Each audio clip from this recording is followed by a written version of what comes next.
Hey friends, welcome back. I'm here today with Amanda over in Nova Scotia in Canada. I'm so excited to have a fellow Canadian on the channel. Yay!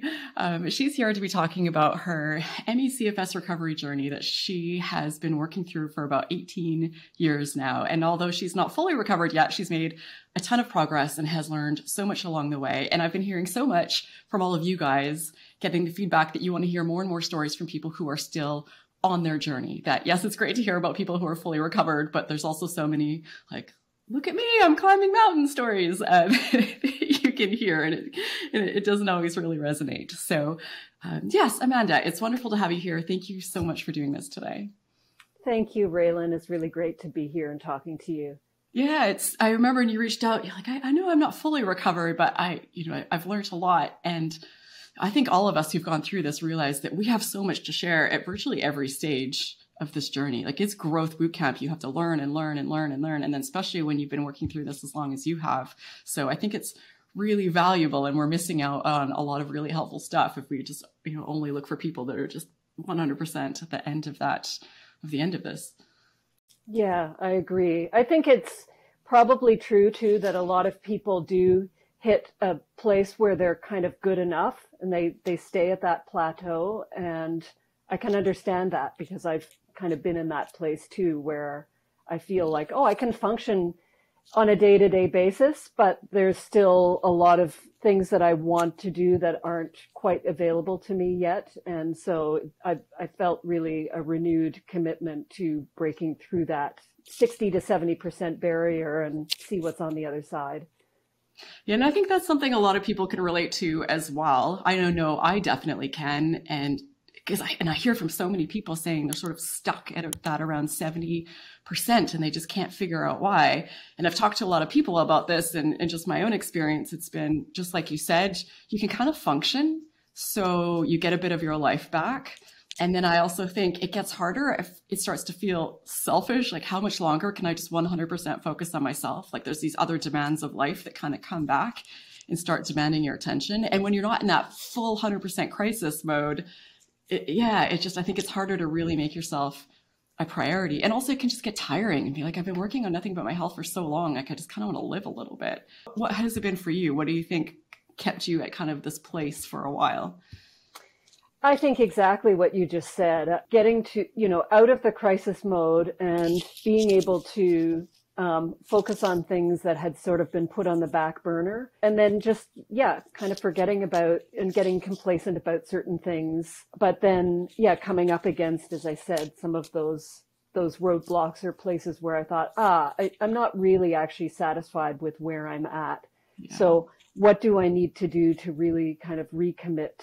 And, what are those, continuing, ongoing, fine-tuning things that I can continue to learn or relearn or revisit in order to really feel more fully capable in ways that I was envisioning, back when I was really super sick. Yeah, I'm nodding while you're talking because I also remember that, because you get to this place where you're like, okay, I can kind of function. I know I'm still suffering. I'm still sick, but look at all these things that I'm doing that I couldn't do before. This is pretty good. But then you go on like that for a while.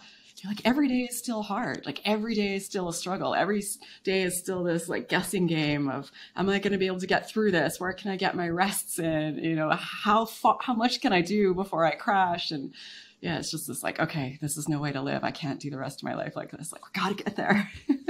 One thing I'd love for you to talk a bit about is, because you've been dealing with this for almost 20 years, what have you seen change in this whole landscape of, chronic fatigue type conditions and recovery? So much. So much. Yeah. Well, when I first got sick, I was living in Japan, and it was back in 2004, and the internet was, it was still quite new to a lot of people. And I think at the time what I was seeing was basically just a depressing cesspool of desperate people who didn't know what to do. So that was kind of what it looked like. I had never heard of anybody who had recovered. I didn't know about, like, for me, sort of kind of the thing that supported me really fully was kind of the brain and the nervous system angle. And that's still very important to me. But at the time, there wasn't really, like, I think neuroscience and looking at sort of these syndromes that have their roots really in the nervous system. That, I think, wasn't really visible. Like, it's only been really the last 5 years where I've seen kind of an explosion of conversation and activity around that. And, especially related to trauma and PTSD and other sort of, what do they call them? Like neuroimmune conditions or something like that. Yeah. Some kind of awful. Yeah. Like that's a thing now that people are talking about it in a way that they weren't back then.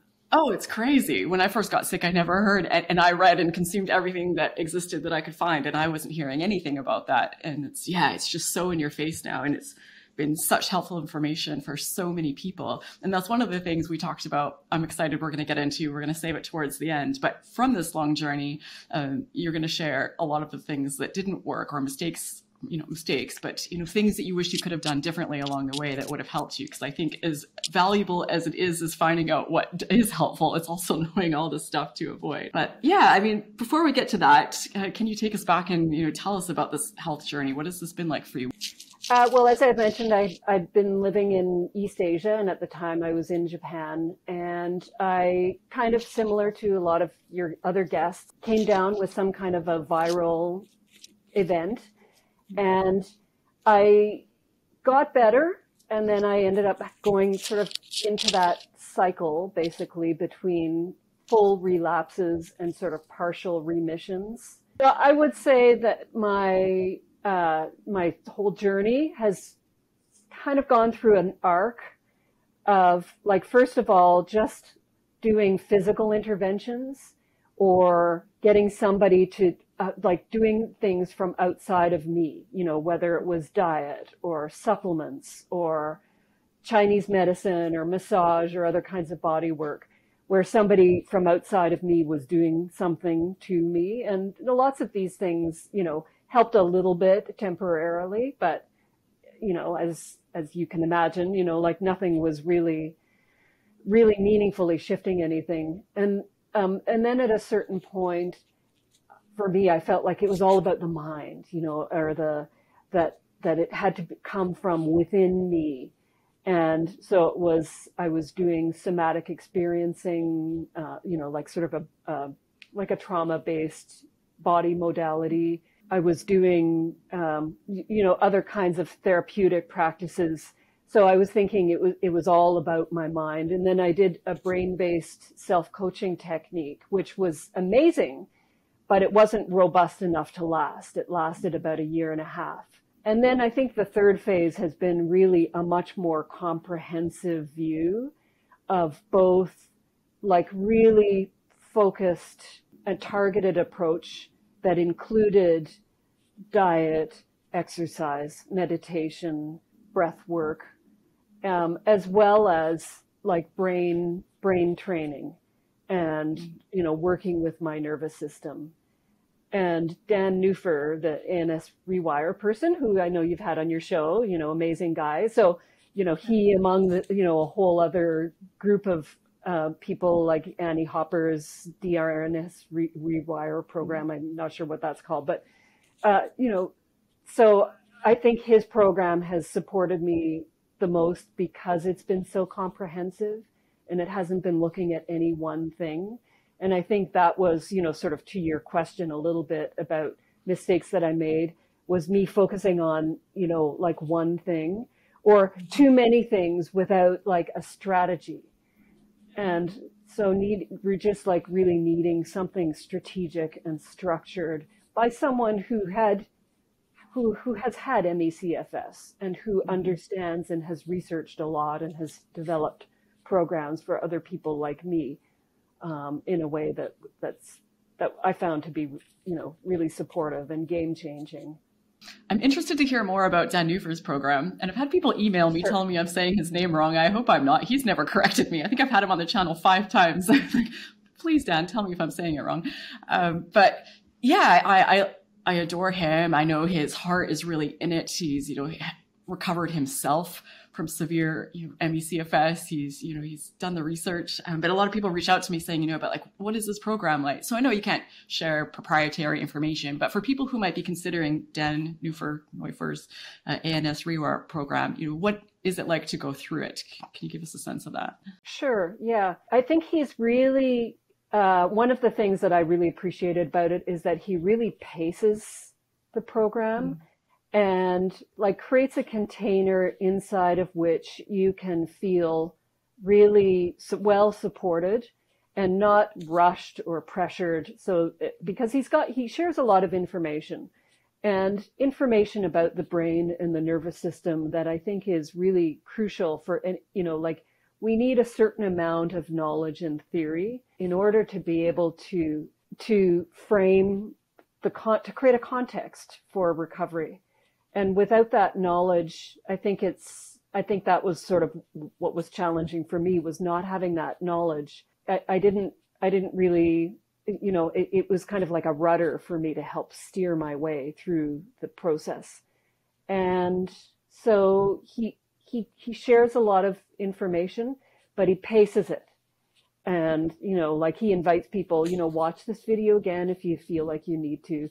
So he sort of like gives the information out in little bits.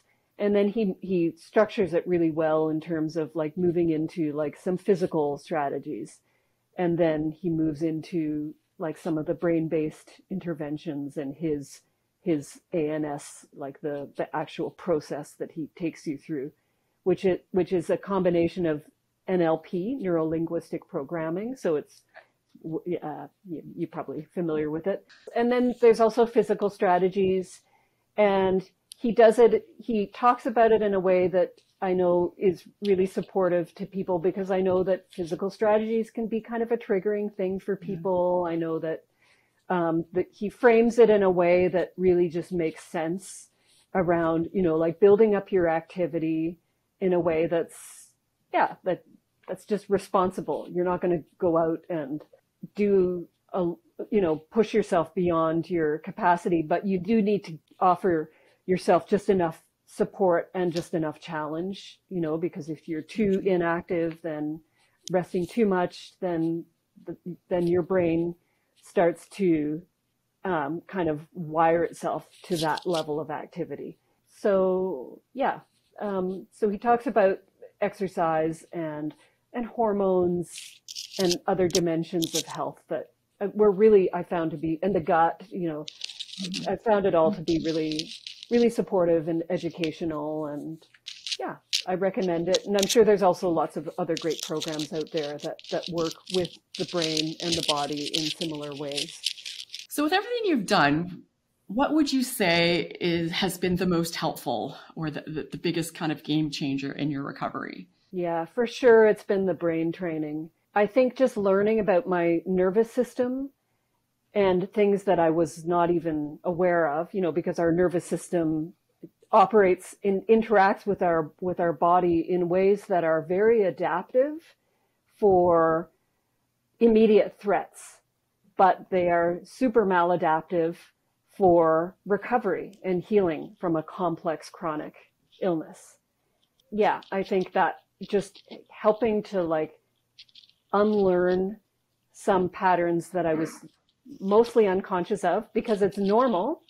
It's just biology, but actually making that biology as conscious as possible so that I could unlearn and unwind those patterns to support my recovery in the long term. So by far, the brain training piece has been a game changer. Hot topic these days, brain training, hearing so much about it. And there's so many different types of brain training programs out there. So can you give us an example of what on any given day brain training would have looked like for you? It's a lot of series of micro interventions in ways that I'm reacting to my symptoms in ways that I just previously was not at all aware of.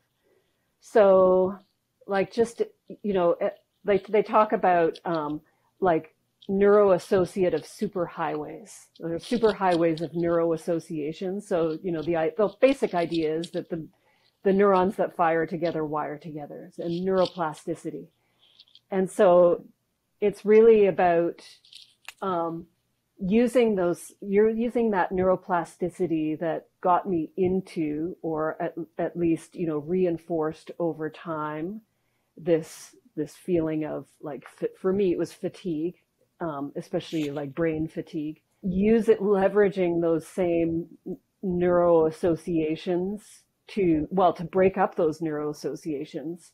So for example, like I remember, for example, riding on a bus one day and feeling like, I was maybe 20% and I had to go to a doctor's appointment, and I was on my way home on the bus and it was a really hot day, and I looked outside and I saw some people playing soccer.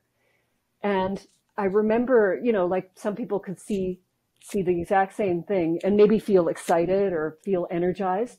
And like all I remember, it was just almost unconscious, but I noticed that I just felt worse. I thought, oh God, out in the heat playing soccer, so there was an emotional reaction that caused a thought like, oh, I could never, that's too hard. And then there was also this feeling of like exhaustion in my body. Now, if I have that, and I don't always do it, it's because these habits are deep. But when I'm aware enough, I will actually catch myself and give myself, that's a moment when I might give myself a little TLC, just like, you're doing fine, just, you don't need to do anything today, or, you don't need to play soccer, because I think there's some part of my brain that somehow compares how I am to those people. So it's basically really kind of deconstructing that connection, that link between, maybe I have a physical sensation of like, oh, I feel tired, I'm never going to get better. Like that's a common one, a common refrain that I would sing. So it's really about just like noticing, catching yourself, and then doing a different kind of intervention.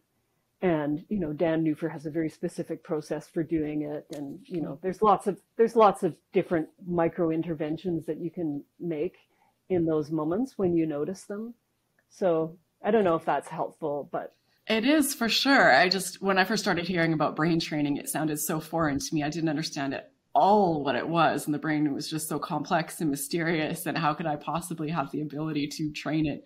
Someone explained it to me once, and this is the one that stuck for me the most. I was thinking of your brain as a hill of sand, and you have marbles running down it, and you have the same path that marble's been running down every day, like physical activity, I feel sick, physical activity, I feel sick. And it's such an easy pathway that just that marble goes down it, no problem at all.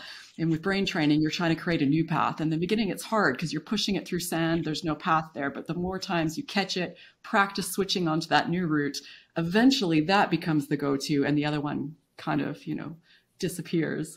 I know that's an oversimplification, but for me, that's just been a way to help think about what's happening in the brain. That's an excellent metaphor, Raelan. I'd never heard of that one before. Yeah, it's just, I think it can be intimidating thinking about brain training, but just realizing that we have these automatic responses in our brain, and what we think often, what we experience often becomes automatic. So yeah, that changing what is automatic in your brain can be so powerful. And I had no idea how much it played into physical symptoms in our body, how much it could impact them. Yeah, neither did I. I know there's some really interesting retreats out there that people can do, health retreats. There's so many. And I know you've done at least one over in Peru. So can you tell us about that? Sure. Yeah. Well, actually, I worked at a retreat center in Peru for a couple of years. And actually, I was drawn to this work because of my illness. And so I've worked with, so the retreat center, they worked with indigenous healers from the Shipibo healers. They're indigenous to certain parts of the Amazon rainforest. And so they use a number of different herbal remedies, including ayahuasca, which I imagine some of your listeners have heard of. And it's psychoactive. So it's visionary. But it's also a purgative. And so there's a deep kind of psychological and physical dimension to it. And so people go there to cure addictions, to, heal physical issues, to heal from trauma. And they're still doing a lot of research with ayahuasca, but they are also starting to use it in therapeutic contexts. And for me, it was very supportive and very revelatory, on lots of different levels, working with trauma, working with my body physically. I learned a lot about myself. And I again, I sort of, because my healing journey's been so long, I did, get to a place where I was maybe 70 to 80% for about a year and a half. And then I went through a really stressful period and I had a relapse. It was profound, but there was something that I think there was the missing piece really for me was that it wasn't helping me to work with my symptoms in the moment when they would come up. And that, as I said, is really the game changer, is being able to continue to just retrain how you are relating to your physical experience, moment by moment, in the moment. Yeah, even when it's not the thing, the be all end all, whatever it is that we're looking for, we still take so many things away from it. I remember doing one for about a month at this healing resort in Arizona, and it was intense. And when I left, I actually felt worse. But I learned a lot they weren't designed specifically for any CFS recovery. So no one was claiming that they were going to heal me from that, but I was just desperate. And, but I learned so much. And there was a lot of, juice fasting, which in the long term helped me a lot, and teaching things like, tons of meditation and just a lot of getting in touch with your body and nature and doing sweat lodges and all sorts of stuff. So yeah, at the time it could have felt like that was a waste of time or money, but I know that long term it did serve me. So I think these things all have their place. So you'd mentioned a little bit of some of the, sort of mistakes that you've made along the way, or things that you would do differently. Is there more that you can tell us about that you think people watching might appreciate hearing? Yeah, I think that it wasn't until I started to work with Dan Newford's program that I really started to actually, feel seen in a way that I hadn't, and actually see myself and appreciate myself for what I'd gone through or what I was going through. Because I think that probably like many of your listeners and you as well, there's a way in which we can kind of downplay or put on a happy face with our friends, because maybe at first you might get a lot of sympathy and, oh, how are you doing? And all some attention. But when the years go by, people are kind of like, can she not stop talking about, I mean, I don't know if people were actually saying that, but I had a feeling that people were not as available to being really supportive to me in the longer term, because they didn't really, there's a lot of ableism in our culture, around, it's not a well understood condition. And so being part of a community of people who are not only, experiencing ME/CFS or fibromyalgia, but so finding a really specific community. I think in the beginning, I was sort of like, I don't want to be around other people who are going to sit and talk about their illness. I think that was the narrative that I had about that. And so once I actually took his program and normalized a lot of the experiences that I was having, a lot of my frustration and anger and rage and jealousy of the rest of the world, to actually understand, well, of course I would be feeling this way. And, everybody out there listening, of course you're feeling this way. The world isn't going to really understand you. You need to be in community with other people who really get it. But not only that, being in community with people who are committed to taking responsibility for doing the work to understand their bodies and to learn and to, read books, like as you were doing. That's really supportive, because what happens is being sick like this is itself traumatic, and it changes your personality. Because everything your world becomes so small, and it's all about conserving energy, conserving money, probably a lot of people. And, it was true for me too. I was just like playing smaller and smaller and not even real. So it just, I'm still unlearning those patterns, around there's enough, there's lots, I have enough energy, I have enough money, I have enough time, all of those things. So, and I think that's one part of it that I'm still engaging with in my own life. Yeah, it's hard with people that haven't been through it. And I found that I always wanted to kind of give people, I think, what they were looking for. Like, I wanted the conversation to be a positive experience. So I'd quite often say like, oh yeah, I'm doing a bit better, or I'm trying this new thing. And, but there's only so many years you can keep saying that, well, when you're clearly not getting better. And I think just no one knows where the conversation's supposed to go anymore. And yeah, and I stayed away from communities of people who are going through similar things because I just so badly didn't want this to be a part of my identity. And to me, it meant that it would be. When it doesn't have to be that way. But I'm like, once I start talking to those people were me. But in my head, it was a thing. I'm like, I'm screwed. I'm a lifer. Like, there's no getting out. But not having ever like someone that I could talk to that just got it. It was really hard. So I think that's a really good point. Yeah, I think I was either putting on a happy face and glossing over it, or I was like really being honest and telling people, or even like over emphasizing my case so that I could feel heard and seen. And, neither of those approaches was really helpful to me or to other people as well. Yeah, I'm laughing not because it's funny, but because I remember that too. Like, I found that I was just like on repeat. Like, maybe if I say it enough times, they'll finally get it, because they're clearly not. Yeah. But you can keep trying to explain it until you're blue in the face, and people are probably never going to get it, which is so frustrating, especially the people who are close to you. Like, I just wanted so badly for them. I didn't want to wish them suffering, but I'm like, just let them have a day of being me, and I feel like they'd come back and be like, oh my goodness, this is what you've been going through. This is insane. Like, I craved that so badly, which is something I think you're only ever really going to get from other people who are also going through it. Yeah. And there's that real mutual appreciation for what everybody's going through.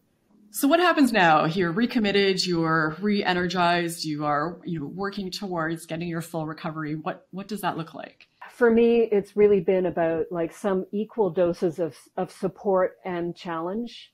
So I know that one of my tendencies, and I'm sure this is true for so many of us, is that I can push myself. I'm working more than I was before. My work is project-based and deadline-based. So that means I can plow through a ton of work and, work a really long day. And then the next day I will feel it. So there's a way in which, it's those old patterns, cause this is not new to me. This has been with me, for most of my adult life. So there's a way in which I'm kind of engaging more my discipline around resting. So there's that on the one hand. And then there's also, on the other hand, there's also challenging that part of me that still feels fragile. So for example, I've been doing some cold exposure, with Wim Hof. Probably a lot of people have heard of him. So it's sort of deliberate and intentional going out, either cold baths or cold showers. So I've been doing that as a challenge. And I find that gives me a sense of my physical robustness, because, and it actually gives me helps to kind of shape my identity and teach my brain that I'm more robust. Yeah. Than I have this identity about. So I think there's something about support and challenge to our physical system. Noticing those patterns when, okay, now I have more energy and more capacity. So I'm going to just go back to living my same old busy life. I'm sure other people have talked about that as well. So just kind of really recognizing now is an opportunity for me to engage my discipline around doing things differently.